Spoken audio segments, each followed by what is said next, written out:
Bonjour à tous, bonjour à toutes et bienvenue dans cette vidéo dans laquelle je vais analyser quelques-unes de mes parties du festival de la Tour Blanche, sans aucun doute le meilleur tournoi rapide organisé à Paris par le club donc de la Tour Blanche dans les belles salles de la mairie du 20e arrondissement. C'est toujours très plaisant d'y jouer, même si cette année pour moi les résultats n'ont pas du tout été au rendez-vous. J'ai commencé par une nulle à la première ronde contre un adversaire moins bien classé. J'ai fini dernière de la salle, j'ai tout essayé pour gagner une finale, mais mon adversaire a bien joué tout le long de la partie. Dans la deuxième ronde, j'étais appareillé face à Richard Kapner, là aussi un jeune moins bien classé que moi, mais on va voir ce qui s'est passé dans la partie. J'ai les blancs, je joue D4, D5, L3, cavalier F6 et E3, un début call. Pas du tout ambitieux sur le papier, mais c'est quelque chose que je connais très bien. Je l'ai joué des dizaines de fois en partie classique, des centaines de fois en partie rapide et des milliers de fois en blitz. Je suis dans ma zone de confort. Mon adversaire répond E6, fou D3, C5. C'est le meilleur système pour les noirs. On profite que les blancs n'ont pas joué C4 eux-mêmes pour faire C5 et donc un peu punir la passivité des blancs, mais les blancs jouent comme si ils avaient les noirs et comme s'ils jouaient une semi-slave. Sauf que j'ai un temps de plus vu que j'ai les blancs. Donc ça va. Là, mon adversaire fait B6, qui est tout à fait jouable, évidemment. Le grand coup, c'est cavalier C6, cavalier D7. A noter que si on veut jouer avec B6, comme c'était son cas, il a plutôt raison de le faire tout de suite, plutôt qu'après fou D6. Par exemple, si je joue ici cavalier D2, roc, roc B6, là j'ai gagné énormément de fois cette partie, y compris en partie lente face à un jeune à 2100. En jouant E4, menace E5, les noirs prennent une première fois, ils peuvent évidemment pas prendre une deuxième fois parce que on gagnerait du matériel. Donc en général, dans cette position, ils font fou B7, s'attendant à ce que les blancs prennent la paire de fou, mais les blancs prennent en F6, et ici, il faut bien calculer avec les noirs, parce que si vous faites comme on m'a donc joué à niveau 2100 en partie lente, dame prend F6, avec l'idée sur fou G5 de répondre fou prend F3, ici les blancs ont un coup gagnant. Donc si vous voulez faire pause pour trouver le coup, allez-y. Je vais le montrer. Là, la réponse qui a fait abandonner mon adversaire sur le champ alors qu'il pensait être bien, c'est dame D2. Protège le fou, la dame n'a pas de case, et la seule tentative pour les noirs pour s'en sortir tant bien que mal, ce serait de jouer fou à F4. On prend le fou, on attaque le fou, et s'il repart, on joue fou G5. À nouveau, la dame est enfermée. Mais rien de tout ça dans la partie, mon adversaire m'a joué B6 tout de suite, cavalier D2, à noter surtout pas fou A6, ça serait pas mal stratégiquement d'échanger les fous de case blanche, mais évidemment, il y a fou prend A6, cavalier prend A6, dame à 4 échecs. Alors mon adversaire voit tout ça, évidemment, il joue cavalier D7, roc, fou D6, je fais E4 maintenant, c'est un peu l'idée paradoxale de jouer E3 troisième coup, en fermant son propre fou, mais on veut jouer E4 pour se libérer plus tard. Comme c'est un des grands plans classiques dans la semi-slave, couleur inversée. D prend E4, cavalier prend E4, tape le fou. Et là, tout simplement, cavalier prend E4, fou prend E4 et tour B8. Alors là, j'ai mal joué. Première fois, je suis très bien. En fait, mon adversaire n'a pas joué au plus précis et le début call, c'est juste très fort. C'est pour ça que je joue très souvent. Mais, euh, mais donc là, je suis super bien avec les blancs, mais j'ai joué tour 1, qui n'est que le deuxième meilleur coup et qui perd une grosse partie de l'avantage. Les blancs restent bien, mais beaucoup moins bien que si j'avais joué l'assez simple. Pourtant, D prend C5, attaque le fou. Et sur cavalier prend C5, juste fou C6 échec est assez dévastateur. On peut mettre personne en D7 parce que le fou serait en l'air, et donc le meilleur coup c'est de bouger le roi. Bon, les blancs n'ont pas de continuation tranchante, mais il n'y a pas besoin. C'est une position avec matériel égal avec le roi noir au centre de l'échiquier. Les blancs doivent être juste positionnellement gagnants. Et à noter que sur fou prend C5, c'est pas beaucoup mieux parce qu'il y a fou F4 qui attaque la tour Et donc j'ai raté cette variante. Autant qu'il y avait prend C5, fou C6, ça allait. Autant j'ai oublié que sur le simple fou prend C5, fou F4, je gagne au moins une qualité. Donc j'ai raté des prend C5. Du coup, le moindre mal après des prend C5, c'est de faire cavalier prend et de se faire déroquer. Mais j'ai joué tour 1. Mais en soi, les blancs restent super bien après roc. Je joue fou C2. À noter que mon adversaire m'a demandé après la partie si vous prenez un chat marché. Non, pas du tout. Et la première variante, quand on calcule un fou prend un chat à regarder, c'est toujours ce qui se passe sur roi prend un chat, cavalier G5 et roi G8.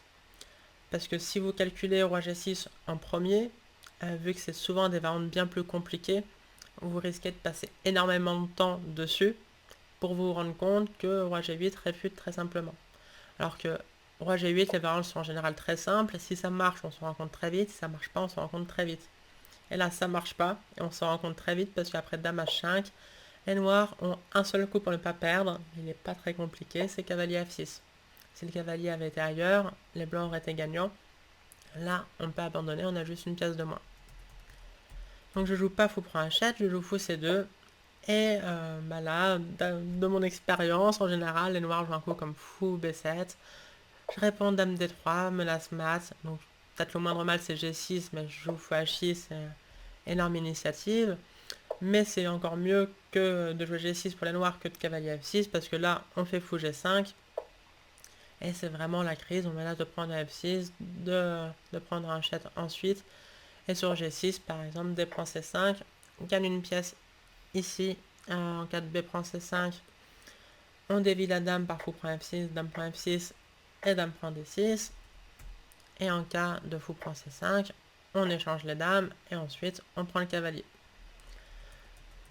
Donc peut-être un peu par surconfiance, je n'ose dire par mépris, je m'attendais à ce qu'il se passe quelque chose comme ça, pas du tout. Mon adversaire joue fou A6, empêche dame D3, intéressant. Là j'aurais dû répondre par fou G5 avec un bon avantage. À la place, j'ai mis cavalier G5. Là aussi, en pêchant un peu par naïveté, je m'attendais. Enfin, j'ai joué mon adversaire a joué cavalier F6, et là j'ai joué dame F3, qui est une gaffe, un très mauvais coup. Je m'attendais un peu à ce que mon adversaire fasse quelque chose comme H6, sur quoi j'aurais répondu cavalier E4, menace la prise en F6. Cavalier prend E4, dame prend E4, là ça serait totalement gagnant pour les blancs qui menacent mat, et G6 n'est plus possible parce que maintenant le pion est en H6. Donc je m'attendais à quelque chose d'assez tranquille comme ça, mais mon adversaire a simplement pris en D4. Et là en fait au début j'avais prévu de jouer quelque chose comme dame H3, donc c'est pour ça que je pensais pas que les noirs avaient le temps de prendre. Je pensais qu'en jouant dame F3, là c'était dame H3 et du coup les noirs devaient réagir. Pas du tout, après c'est prendre D4, dame H3 aurait été une gaffe terrible parce que les noirs ont D3, attaque le fou, coupe l'action du fou aussi sur H7, et je peux évidemment pas tout prendre à cause du très simple et thématique, vous l'avez vu, fou prend H2, échec, suivi de dame prend dame. Donc après ces prend D4, je fais la tête parce que je me rends compte que je suis très mal, voire perdante déjà. Donc en quelques coups, j'ai raté des prend C5 gagne. Ensuite, j'ai raté des bons avantages et maintenant je me retrouve perdante. Oups. Donc on va essayer d'égaliser, tant bien que mal. Et je joue C prend D4 en étant là aussi assez confiante parce que le problème de C prend D4, c'est qu'il y a deux pièces en l'air chez les blancs. Ce fou C2 qui n'est pas attaqué, pas protégé, et ce pion H2 qui est attaqué une fois, protégé une fois. Donc les pièces en l'air, j'ai défini comme les pièces qui sont attaquées et protégées le même nombre de fois, 0 pour le fou, une fois pour le pion H2. Et donc il y a une combinaison basée sur ces deux pièces en l'air, mais il ne faut pas se tromper d'ordre de coup. Donc là, pour que je me retrouve perdante, il faut que 1, mon adversaire ait l'idée de la combinaison, et 2, qu'il ne se trompe pas d'ordre de coup. Bon, spoiler, évidemment il a eu l'idée, évidemment il a joué le bon ordre de coup, donc bravo. Le mauvais ordre de coup, ça aurait été fou prend H2, assez tentant. Roi prend H2, dame C7 échec, et on gagne le fou avec un pion de plus. Sauf que j'aurais répondu fou F4, et sur dame prend C2, je peux tout simplement prendre la tour en B8. Donc là, j'aurais été gagnante. Mais il s'est pas trompé d'ordre de coup, il a joué le meilleur, dame C7, attaque H2, attaque C2, et donc là, j'ai plus les yeux pour pleurer. J'ai joué fou B3, et donc là, heureusement, ma supériorité numérique au classement Elo lui a fait peur, et il n'a pas osé prendre H2, qui était le meilleur coup. Après roi H1, on peut même juste imaginer fou B7, dame H3, on repart, et il n'y a rien du tout. Il avait peur de cette variante en craignant des sacrifices en E6 ou quoi. Bon, c'est vrai qu'il y a du monde qui attaque E6, mais aucun sacrifice ne marche. C'est juste un énorme pion de moins pour les blancs qui ont en plus un pion des 4 faible. Et le roi blanc est en fait bien plus en danger que le roi noir.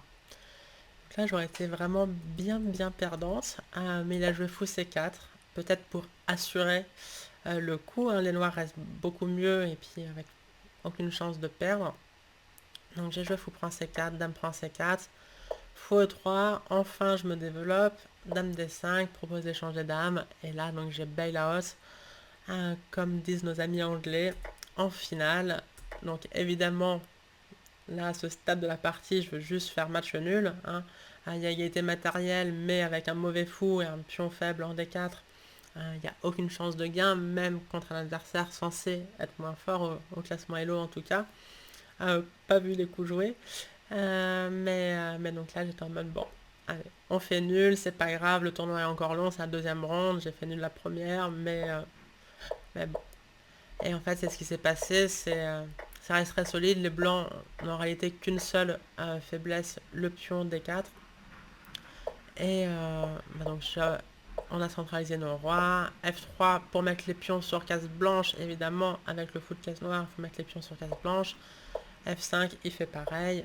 H3, on met tous les pions sur case blanche pour pas se retrouver avec d'autres faiblesses. Et ici, les noirs auraient pu tenter de jouer A5 justement pour fixer les pions de l'aile dame sur case noire avant que je puisse les mettre les deux sur case blanche, comme je vais réussir dans la partie. Mais ici, j'aurais fait B3. Et après A4, j'aurais pris. En cas de cavalier prend A4, j'aurais pris à nouveau cavalier prend A4, roi prend A4 et roi C4. Heureusement, parce que si les noirs avaient pu jouer roi D5, ils se seraient retrouvés gagnants. Mais là, après roi C4, tout va bien pour les blancs. Leur meilleur roi assure le match nul malgré les faiblesses des pions A3 et D4.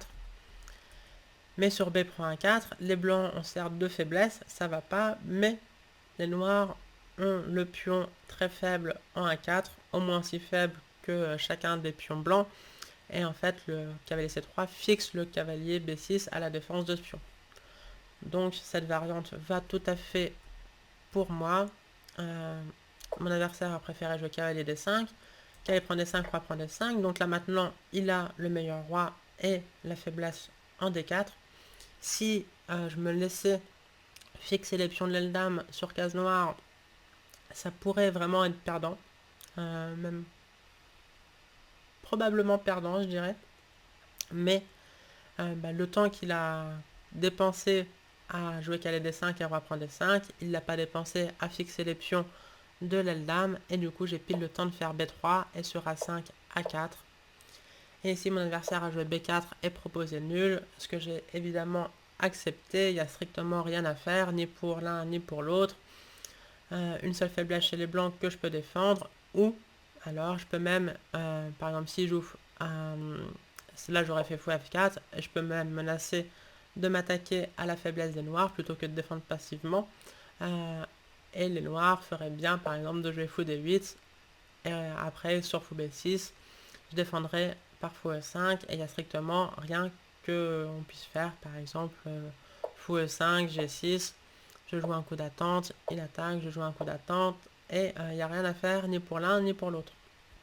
Lors de la troisième ronde, j'étais à parier face à un très jeune joueur, seulement 11 ans, très sûrement sous-classé, mais qui a fait une très bonne partie pour son niveau, et moi j'ai encore fait une mauvaise partie, cas pour mon niveau, et l'un dans l'autre un match nul assez logique où là encore j'ai tout tenté, j'ai à nouveau fini la dernière de la salle, mais un match nul. À round 4, j'ai enfin gagné une partie. À la 5e ronde, j'étais apparié face à Benjamin Oder qui m'a joué D4, D5, Fou G5, un système que je peux vraiment pas recommander. Alors je me rappelais plus toutes les variantes de la réfutation parce que je regarde pas ça souvent, hein, personne le joue parce que c'est mauvais. Mais donc Fou G5, je me rappelais que F6 c'était le meilleur coup d'après l'ordinateur. Fou H4 et cavalier H6. Alors ça, c'est vrai qu'il vaut mieux s'en rappeler parce que sinon, même si on y pense, on n'ose pas les jouer. Mais l'idée, c'est très clair, c'est de jouer cavalier F5, de gêner le fou et souvent de poursuivre par G5 et H5 pour aller capturer, en tout cas attaquer ce fou sorti bien trop tôt. Par exemple, sur cavalier F3, on peut faire cavalier F5. Sur fou G3, on fait H5. Par exemple, si les blancs jouent E3, le fou est déjà perdu. H4, fou F4 et G5. Alors ça fait vraiment la partie de débutante totale avec un camp qui joue 1000 fois le fou, l'autre camp qui joue le pion F, le pion G, le pion H et le cavalier au bord, puis une deuxième fois. Ça fait vraiment la partie de débutant, mais les noirs ont joué parfaitement et les blancs ont fait pas mal d'erreurs. Et sur H5, si on joue autre chose, par exemple C4, on peut jouer G5, mais là c'est H4. Et les blancs, a priori, n'ont aucune envie de jouer le pion H parce que les noirs peuvent prendre, casser la structure et c'est vraiment catastrophique. Dame D6, on attaque G3. Les noirs sont gagnants, tout simplement. Alors mon adversaire connaissait, heureusement c'est son petit système, donc il savait que le meilleur coup c'est F3 pour créer une case de repli, mais ça montre que quelque chose ne va pas chez les blancs. J'ai joué C5 pour punir. Les blancs, comme moi tout à l'heure, n'ont pas joué le pion C. Ce sont les noirs qui le font. E3 et Dame B6 profitent de l'absence du fou en C1. Donc là, je m'attendais à gagner une partie assez rapide, là aussi. Donc peut-être à nouveau pêché par excès de confiance. Après B3, j'ai fait une erreur. Un peu même volontaire. Donc là, c'est de ma faute. J'ai pris un D4 avec l'idée E prend D4, E5, parce que j'espérais gagner comme ça, lamentablement. D prend E5, et là, une jolie punition. Comment est-ce que les noirs gagnent? Dame B4, échec, suivi de Dame prend H4, toujours plaisant ces coups latéraux pour aller gagner du matériel. Mais évidemment, mon adversaire a joué le meilleur coup Dame prend D4, et ça punit un peu ses prendre D4 parce que j'aurais pu et j'aurais dû commencer par cavalier C6 pour prendre un D4 seulement après et forcer E prend D4. Parce que évidemment Dame prend D4 est maintenant interdit par la présence du cavalier C6. Donc ça aurait été une meilleure version pour moi, mais donc c'est prendre D4, Dame prend D4. Les noirs restent super bien, j'ai pris cavalier C6 maintenant, et là mon adversaire m'a un peu surprise. Je m'attendais à ce qu'il joue C3 pour défendre le pion que j'attaque, et sur quoi j'aurais fait E5 profitant de mon deuxième coup F6, D prend E5, F prend E5 avec une position sûrement déjà gagnante pour les noirs. Mais à la place, il a trouvé le meilleur coup, cavalier C3. Et l'idée après cavalier prend D4, c'est surtout pas de prendre parce que les noirs prennent, gagnent la tour en premier. Alors certes, les blancs peuvent se venger, mais on a déjà un pion de plus avec les noirs. Et on va jouer fou F5, le cavalier va facilement ressortir. On va jouer E5, fou B4 échec. Le roi noir se fait attaquer E5 d'ailleurs ou E6 en cas de fou C4. Et les noirs sont totalement gagnants. Mais l'idée assez sympa de mon adversaire, c'était grand roc. Je fais E5. Et là, non pas qu'elle allait prendre E5 comme là aussi je me serais attendu, fou A3 échec. Et sur roi B1, je laisse faire cavalier C7 parce que je réponds fou F5. Donc j'avais calculé cette variante, cavalier C7, roi D7, cavalier prend tour, fou prend C2, roi 1, fou prend D1, et les noirs sont totalement gagnants. Mais non, mon adversaire joue cavalier B5, et ici j'ai tout simplement pris, fou prend B5, fou D7, et donc là j'avais calculé une très jolie variante, un très joli piège, j'étais assez contente de moi. Sur tour prend D5, je voulais faire fou prend B5, tour prend B5, et ici j'avais vu que le pion B7 n'est pas vraiment attaqué. J'aurais pu jouer cavalier F7 parce que sur tour prend. Donc cavalier F7 évidemment c'est pas forcément le meilleur coup du tout, hein. Mais c'était possible de laisser ce pion B7 en prise. Alors après est-ce que j'aurais joué cavalier F7? Je ne sais pas. Mais en tout cas sur tour prend B7 les noirs ont un très joli gain que j'étais contente de voir pendant la partie.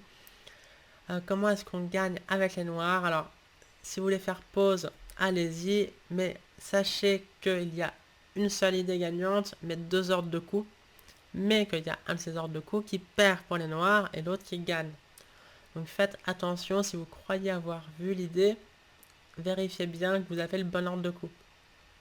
Il faut surtout pas jouer grand roc. Grand roc, ça a l'air très fort. Ça attaque la tour et sur tour F7, on fait mat en deux coups. Donc quand on voit ça, on se dit j'ai trouvé, sauf qu'après grand roc, les blancs jouent tour A7, défendant la case A3, et les blancs ont deux pions de plus.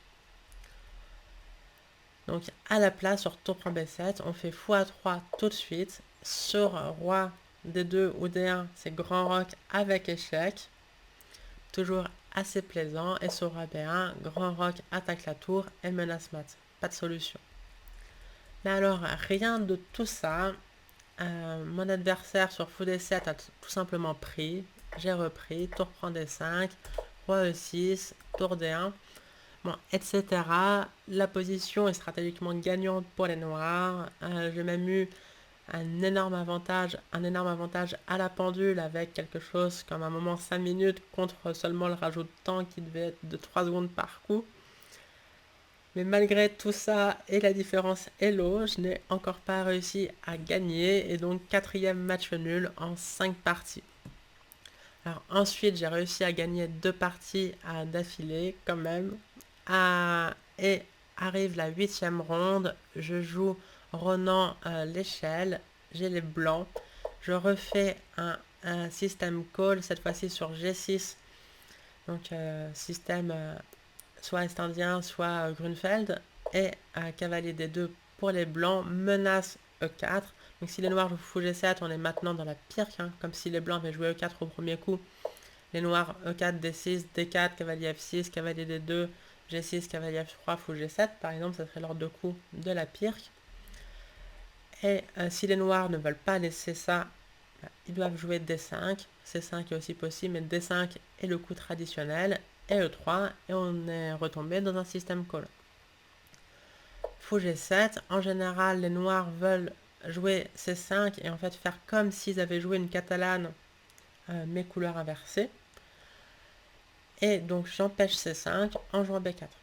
Donc là aussi, c'est quelque chose que j'ai joué des milliards de fois, ou presque. Mon adversaire m'a fait A5, j'ai répondu par B5. Ce pion est assez gênant parce qu'il gêne par exemple le développement du cavalier B8. En général, les noirs font C5 pour forcer la prise en passant, et après qu'elle prend C6, on obtient cette position avec le pion B arriéré. Et c'est juste égal. Roc, roc, fou F5, etc. On peut jouer C3 par exemple pour pas donner la case B4. Il y a pas mal de parties, même au plus haut niveau, sur ce système. Donc après B5, mon adversaire m'a joué A4. Pas forcément pour venir en A3 tout de suite, le pion pourrait être faible, mais ça empêche fou B2 parce que là, il y aurait A3. Donc j'ai joué tout simplement fou A3. Roc, fou E2, cavalier D7, coup de développement assez standard, petit roc. Tour E8 avec l'intention de jouer E5. Je joue C4 pour ouvrir le centre, mais mon adversaire fait quand même E5. Je prends E5, cavalier prend E5, cavalier prend E5, tour prend E5. Ici, peut-être un coup un peu imprécis de ma part. J'ai joué fou B2 pour gagner un temps sur la tour et placer le fou en vis-à-vis du bon fou des noirs, hein, qui commençait à viser la tour. Et c'est pas inintéressant, c'est même plutôt pas mal, mais le plus fort, visiblement d'après l'ordinateur, c'était cavalier F3. Tour E8, cavalier D4, prise, il donne comme variante, avec avantage blanc, mais une position tout à fait jouable pour les noirs. Par exemple, après fou G4. Donc tour E5, fou B2, bon j'aimais assez bien, avec l'idée de tour E8 et fou F3. Le cavalier en D2, je voulais qu'il me serve à pouvoir reprendre en C4, et j'aime bien ce fou F3. Qui tape sur le pion B7 et donc qui gêne un peu le développement du fou C8. Alors, mon adversaire a très bien joué, de manière énergique, A3, attaque le fou, place ce pion éclaireur en A3, ça peut être une faiblesse, mais ça peut aussi être un pion très fort qui peut faire gagner des finales. Fou D4 un peu forcé, fou E6, bon coup de développement assez logique, tour C1, là aussi très naturel de mettre la tour en protection du pion C4 et sur cette colonne qui est amenée a priori à s'ouvrir, dame D7, dame B3. Donc des coups de développement assez logiques. On va venir à la position clé bientôt, C6. Là je joue dame C3, très confiante, parce que j'attaque le cavalier F6, qui peut pas bouger n'importe où, parce qu'il y a le fou G7 derrière. Bon, jouer cavalier H5, c'est évidemment horrible. On peut simplement juste prendre H5, échange des fous, prise ici, bon, par exemple dame F4, et le roi noir est en ruine. Les blancs sont totalement gagnants. Donc cavalier H5 n'est pas possible, et sinon, vous voyez que dame E7 comme coup. Et mon adversaire s'est mis à réfléchir, et je voyais vraiment pas pourquoi. Parce que je me suis dit, dame E7 c'est le seul coup, cavalier H5 ce n'est vraiment pas un. Bon, on pourrait jouer dame D8, mais ça n'a aucun sens d'aller en D8 plutôt qu'en E7, c'est la même chose en moins bien, vu que ça coupe la connexion entre les tours. Donc mon adversaire réfléchit, je comprends pas pourquoi. Et là, il me sort C5 et je commence à regretter tous les choix de vie que j'ai fait pour arriver ici. Donc évidemment, j'avais pas du tout prévu ce coup, qui est le meilleur coup d'après l'ordinateur. Alors heureusement, c'est pas gagnant pour les noirs. Les blancs restent même un peu mieux, ou en tout cas c'est égal. Mais voilà, encore un adversaire censé être beaucoup moins fort que moi sur le papier, qui fait une super partie. Donc j'avoue que je râlais intérieurement. Mais bravo, bravo pour avoir joué C5, super coup. Donc évidemment, je peux pas prendre en C5, il y a cavalier E4, attaque la dame, attaque le cavalier C5, sur dame B4, il prend, il reprend ici, les noirs ont la paire de fous, la dame est très mal placée, sur cavalier prend C4, tour C8, c'est la crise absolue, par exemple dame B4 pour continuer à protéger le cavalier C4, on peut se prendre du fou F8, dame B3, obligé de se faire clouer, c'est atroce, après tour C5 par exemple, on va perdre le cavalier, donc je commence à regarder ça, bon j'ai très vite décidé que la prise ne pouvait pas marcher du tout. Donc après C5, je peux pas prendre.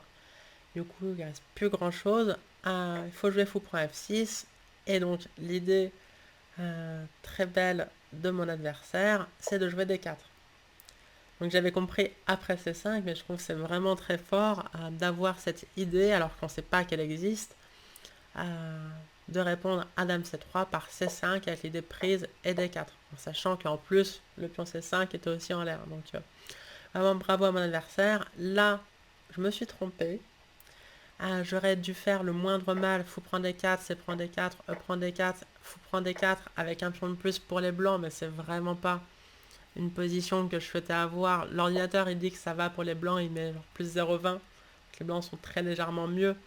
Mais en pratique, avec les cases noires aussi faibles, j'ai le fou de case blanche, les pions bloqués sur case blanche, personne peut vraiment contester ce fou D4 très très fort. Il peut y avoir du fou D3 avec sur dame prend D3, fou prend F2, enfin ça me faisait vraiment pas envie. Mais c'était le moindre mal, parce que j'ai fait E prend D4. Mon adversaire a pris maintenant, cavalier E4, fou prend D4, cavalier F6 échec, fou prend F6, dame prend F6. C'était la position que je voulais avoir de loin. Je m'étais dit, bon ici je peux avoir du H4, H5, donc les noirs doivent jouer a priori dame E7, je garde les dames par dame F4, et tout va bien dans cette position. Pour moi, le matériel est égal, la structure de pion est symétrique. Le pion C4 est peut-être un peu faible, mais en même temps, il a joué G6, il a plus le fou de case noire, donc je peux pas être moins bien. Et puis un jour, je suis quand même censé être plus forte, donc je vais peut-être finir par mieux jouer avec mon adversaire. Mais pas du tout. Après dame prend F6, il trouve le meilleur coup, tour A4, et c'est la crise à nouveau. c'est la crise. Je joue tour FD1, bah, le meilleur coup, hein, même le seul coup, à vrai dire, dans cette situation. Et ici, enfin, mon adversaire se trompe. Il fallait jouer dame E7. Et maintenant, c'était vraiment la crise parce que je voulais jouer dame F4. Et je ne peux qu'espérer que je me serais rendu compte à temps que dans cette position, dame F4 perd tout de suite. Là, les noirs ont une très jolie combinaison. Fou prend C4 qui gagne basé sur le mat du couloir. Je peux évidemment pas reprendre en C4 à cause de dame E1 échec. Donc ça, c'est pas impossible que je me le serais pris. Euh, bon, alors après, c'est pas non plus impossible que sur dame E7, je me serais rendu compte que dame F4 perd à cause de fou prend C4, mais c'est très facile de le rater. Et donc le moindre mal, c'est de prendre en E7, mais après tour prend E7. Maintenant, le pion C4, on voit qu'il est bien plus faible que par exemple le pion B7. Après fou D5, la différence c'est que le pion C4 est fixé, tandis que le pion B7, bah, par exemple, les noirs peuvent le jouer tout de suite, le mettre sur une case noire, donc maintenant il est inattaquable. Et rappelez-vous, le pion A3, on avait dit qu'il pouvait être une faiblesse, certes, mais il peut être aussi une grande force pour les noirs. Il va permettre du tour B4, tour B2, et cette finale est sûrement juste perdante pour les blancs. Par exemple, après tour 1, tour B4, et c'est vraiment la crise. Tour B2 vient, même sur tour 2, tour B2 quand même, et on voit la force du pion A3. Je peux pas jouer tour C2, il y a tour B1 et toujours ce mal de couloir. Donc après dame E7, dans cette position, j'aurais pleuré à nouveau. Mais dame C7, c'était la première bonne nouvelle.